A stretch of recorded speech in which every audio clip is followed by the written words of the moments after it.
LinkedIn News. From the news team at LinkedIn, I'm Jessie Hempel, and this is Hello Monday. It's our show about the changing nature of work and how that work is changing us. Are you any good at negotiation, really? Your salary, your new home, the number of times you make dinner for your family in a week. Negotiation is one of those life skills that, across every field, often separates the merely accomplished from the radically successful. Because most of us work and live with other people, and negotiating is at the heart of meaningful collaboration. Today's guest is Barry Nalebuff. He's a serial entrepreneur and a management professor at Yale. He's written several books on business strategy and game theory. He's a delight to speak with. His latest book is Split the Pie, a radical new way to negotiate. Barry says there should be a principled way to negotiate. He thinks we should think about the other side. And I'll just say that I personally needed this conversation. I get timid when I try to negotiate. My hands clam up, my voice gets softer. I get scared. Here's Barry. Well, it is scary. There's a lot at stake. It's scary for me. There's money, there's reputation, there's a sense of your identity. And the problem is that we've never really been taught how to negotiate. So people think they have to be someone who they're not. They have to become a jerk. And for most people, they're not very good at being jerks. They don't like who they become.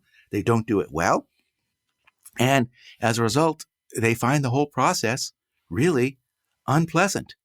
Yeah. I can even say to the people who like negotiation, I'm worried about those folks too, because those are the people who might enjoy being the jerk. And that isn't any better in my perspective. Well, I have a 3-year-old, which means that negotiation is basically the mainstay of my household. And for my 3-year-old, negotiation seems to be mostly about power and ego. How much power do I have? How can I assert that power and dominate you? Yeah. And it strikes me that, in the worst case, out in the world, that's also how negotiation works. But you really ask us to think about it differently. So I'd love to back up and ask, how do we even start to think about what we're doing when we negotiate? Well, let's start actually with a negotiation with your 3-year-old. Oh, gosh. Because I think the lessons there are incredibly important for adults as well. The challenge with being a 3-year-old is that you can't really express yourself well. No. You don't have a large vocabulary. You may have trouble moving your tongue to even say the words that you think. And so I learned this from my colleague, Dalian Kane, with whom I teach negotiation, that the reason why the 3-year-old gets upset when they don't get their way isn't just because they didn't get their way. It's they feel they aren't being understood. And that if only they could explain their position better. Oh, I don't want to go to bed because there's another great story. Or this pool, this tub is so warm and so wonderful. And if only my parent could understand this, they would let me continue doing what I'm doing. It's like you've been in my household. What that means is that we have an obligation to make the other side's argument for them, to help demonstrate that we understand where they're coming from. Because we can't always get our way in a negotiation, but we can always be understood. Yep. And one way to prove to the other side that you understand their perspective is to make their argument for them. And then, of course, check that it's right. Now, it's not enough just to explain their perspective. You also have to say why there's something else that's relevant as well. Like, well, I know you're loving being in the tub, but the fact is that my partner is coming home and we have to get dinner at some point. At some point, you're going to want to eat. And if we wait forever to be in the tub, then you're going to be unhappy later on in terms of when dinner is going to be ready. Right. That sends him into a loop that I also think is connected to how we out in the adult world manage negotiation. It usually sends him into the it's not fair loop. His perception of fairness, Lord knows what that is. But it's not fair that I have to do this. Fair is a challenging word, and in many ways, that's what my whole book is about, right, which is understanding what a fair outcome is. What's fair doesn't depend on which side of the negotiation you're on. What's fair should be some objective criteria. And to figure out what's fair, you need to understand what you're negotiating over. Because if you have different perspectives on what the negotiation is about, it's not surprising that the two sides will take positions and say, this is fair, and not agree on what's fair. People take standard things such as proportional division, and they think somehow the party that comes in larger should be getting more, or the one that has a better fallback is somehow in a stronger position, and it's only fair because they're bringing more to the table. They should be getting more. And as we understand the negotiation pie better, we'll realize all of those notions of fairness are misguided. So talk to us about what you mean when you talk about the negotiation pie. It's from the title of your book. It is, so I better have an answer to that. The pie is what the parties who are negotiating can create that's above and beyond what they would do if they don't reach an agreement. It's the reason they're having the negotiation. It's to improve their position from the no negotiation outcome. I want to pause here because this idea is the big reason I wanted to talk to Barry. It starts with the assumption that there's more value to be had in working together than working independently. And I think this is true, and that it extends far beyond business. The best way to negotiate is to divide up what extra value you create in a principled way. Then everyone comes out ahead. Barry uses this story about splitting a pizza to explain. Imagine that Alice and Bob are negotiating to divide up a 12-slice pizza. In New Haven, we always think about pizzas because that's the thing we're famous for here. You got great pizza in New Haven. We do. And, okay, well, you might say 12 slices, 6 and 6, but we also have to know what Alice and Bob will end up doing if they don't reach an agreement. And so let's arbitrarily say that Alice will get 4 slices and Bob will get 2. So it looks like Alice is in a stronger position. Alice will get twice as much as Bob if they don't reach a deal. Does that mean they should divide up the 12 slices 8 and 4 in the same 2-to-1 ratio? And my answer to that is no.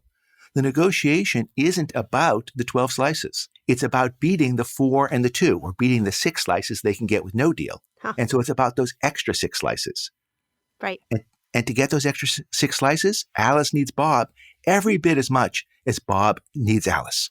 Right. And that obviously translates well outside of any pizza parlor and is really key to thinking about what a negotiation is and what it means for everybody to come away, quote unquote, winning. And more than just winning, because if you think about winning as beating your fallback, that's really not enough. What I want to know is how much better I'm doing and how much better you're doing than your fallback. And if I'm only 1 better than my fallback and you're 5 better than your fallback, my view is that's not fair. And that's not something I should agree to. What do you do if you're negotiating with somebody who's completely irrational? Well, the good news is that if you can persuade them that you care about the pie and that you care about fairness, then you have an argument, a principled argument for sticking to your guns. And what I think is understanding the pie, fairness, power is a good reason. And it's true that some people will try and be obstinate. On the other hand, other than your potentially irrational 3-year-old, I think we've underplayed the role of logic in negotiation. We've so much emphasized the emotional part and left out the Spock part, the logic. So if you can combine Captain Kirk and Spock and bring the logic and emotion together, then you're made. Barry, I'm glad you brought up emotion because I feel like emotion is the wild card when it comes to negotiation and the reason why so many people fear it. It is difficult to figure out how to manage emotion well in a negotiation and when you can use it and when you need to throttle it. And I wonder if you have any thoughts about that. I think one reason why negotiations become emotional is people feel like they're being treated unfairly and they feel they're not being understood. So we solve the understood part by making the other side's arguments. And we solve the unfairness part by actually being fair and agreeing up front that we're going to be fair. So the way I like to start a negotiation is to say, why are we here together? We're here to create a big pie. And my view is we should split the pie that we create. And if we can agree to do that, now we're on the same team. Because now our objective is, how do we make the pie big? We've already solved, in some sense, the hard part. If the other side says, no, actually, I just want to be a greedy SOB and take you the best I can and take advantage of you, all right, that's going to change my whole attitude. And I'm going to have to play ridiculous games that are going to make everybody unhappy. Right. And so that's the big idea, really, is starting with this idea that the point of negotiation is to create something bigger than the sum of its parts. Bigger than the sum of its parts and split it in a fair fashion. And that's what I did in the end when I had a chance to sell my company. In the late 90s, Barry joined with a student to start a company that sold tea. They called it Honest Tea. You probably know the labels from your local supermarket. In 2011, they sold Honest Tea to Coca-Cola. And when the company was 10 years old, we had an opportunity to take it to another level when Coca-Cola approached us. But it was also a scary proposition, not just for us, but for them. Coca-Cola is great at taking companies from 100 million in sales to $1 billion. But sadly, they're also pretty good at taking companies from 50 million down to zero. Yes. And we were afraid, both sides, that we were too small to fit into their network. Most acquisitions fail. So when you sell to a big company, you go in understanding that there's a good chance that it fails. And so we both wanted to make this pie bigger by having this be a successful acquisition. Yep. So it was scary. I was sweating. And actually what was hard was the prior negotiation with Nestle, in which when it didn't go well, my co-founder Seth got a letter saying how much I had deprived his family of this wonderful opportunity, and that no such opportunity would come in our way in the future. So that was like, this is kind of getting scary here. But actually, we agreed with Coca-Cola in the first hour of our negotiation to this formula. So it actually made the negotiations really pretty smooth. Now, we had to fight about what was the right market multiple on the sales that we could achieve on our own. And we had to argue about what were those sales we could achieve on our own, what that X was. But I'd say those are data-driven questions, not so much negotiation. So it didn't feel like a negotiation so much as a joint problem-solving exercise. Right. I hear how critical proper preparation was for you to be successful in that negotiation. Yeah. And you talk about this, of course, in your book. That's one of the big pieces that maybe people shortchange themselves on. Preparation is incredibly important. Mike Tyson said, everyone has a plan till they're punched in the mouth. People think that means that you shouldn't plan because whatever you plan is going to go wrong. No, you actually have to plan for what you're going to do after things go wrong. And it can't just be one idea. It's like, okay, what are the different ways things could materialize? What are the arguments the other side is likely to make? Let me make them and let me think about how to counter them. I also want to suggest that when you take this pie perspective, sometimes actually there's less planning. So I want to turn to a negotiation question that stumps our listeners time and again. And I mean, like, I get at least one letter a week about it and sometimes more, which is, how do I negotiate my salary effectively? What thoughts and advice do you have there? Where do you see people go wrong with that one? That's always a challenge because, of course, it's one of those things that we have to continue connecting with the person we're negotiating with. When I buy a house from somebody, I don't have to see them again for the rest of eternity, whereas I am going to be negotiating with my boss. Likely I will be continuing to interact with them. I'd start with gathering information. And that ranges from what's the right time to ask, which is if they already have a budget and they've made numbers, it's going to be much harder to change them than beforehand.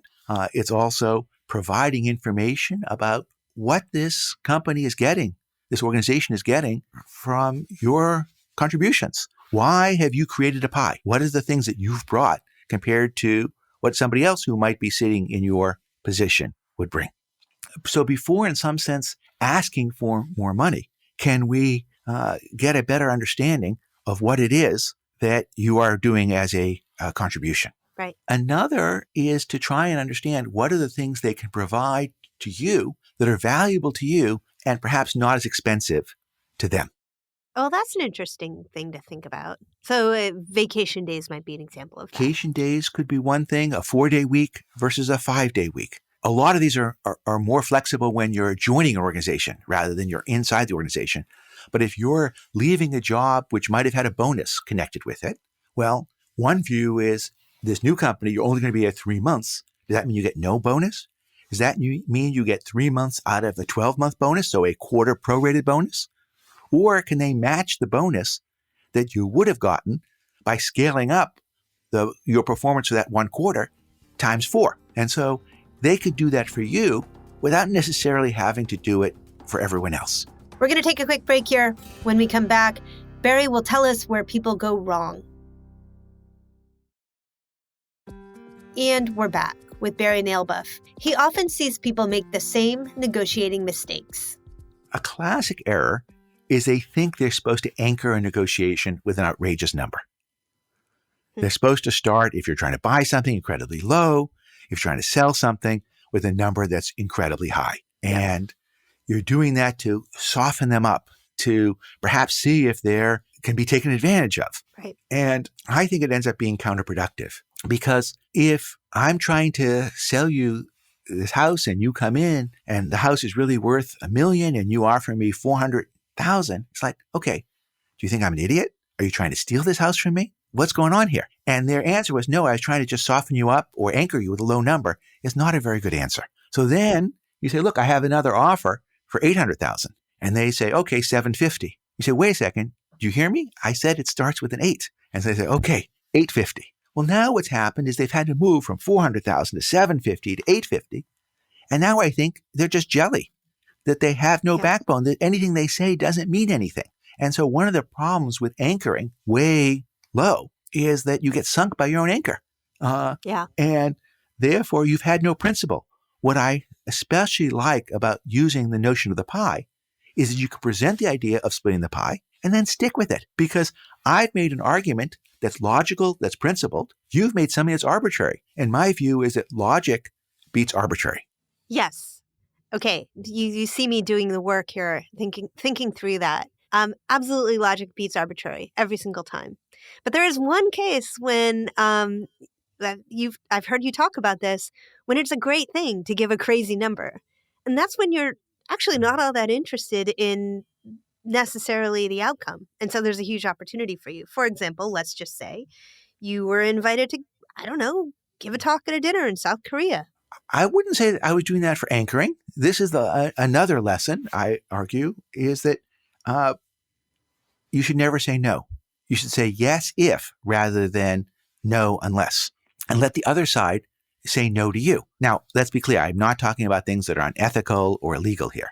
So somebody asked me to give a dinner talk in Korea, and it wasn't very convenient for me. I had to be back at Yale, it turns out, the day after in order to teach. So I would be flying, whatever it is, 20 hours to Korea, be there for 8 hours, and then come back. And that was not high up on my list of fun activities. So I said, well, look, here's the price. And if you're willing to do it at that price, yeah, I'll say yes. I'm not claiming I'm worth it. I'm not even saying I would pay that much for me. But that's not for me to decide. That's for you to decide. And if you think it's worth it, God bless you, I'll go. And in this particular case, they said yes. And I learned, by the way, that if you actually are only abroad for 8 hours, you don't get jet lag. You don't have enough time to get jet lagged. So, which is its own wonderful thing. Although in a post-pandemic world, I have a feeling that those trips are going to happen less and less often. I certainly hope so. Okay, so anchoring, never say no. Say yes if. Figure out what it would take for you to be happy about this deal and propose it to the other side. And because if you were going to say no to something, then you have nothing to lose at that point, right? You don't have a deal. And so you're walking away from Zippo. And so say, well, look, if you're able to provide these hours, this location, this responsibility, this salary, then I'm there. I love this one because I actually think that people could and should use it so much more than they do. One example that I see all the time is when people are asked to moderate a panel, for example, or speak on a panel. You know, maybe there's no payment. It's a use of their time, and there's no reason to do it.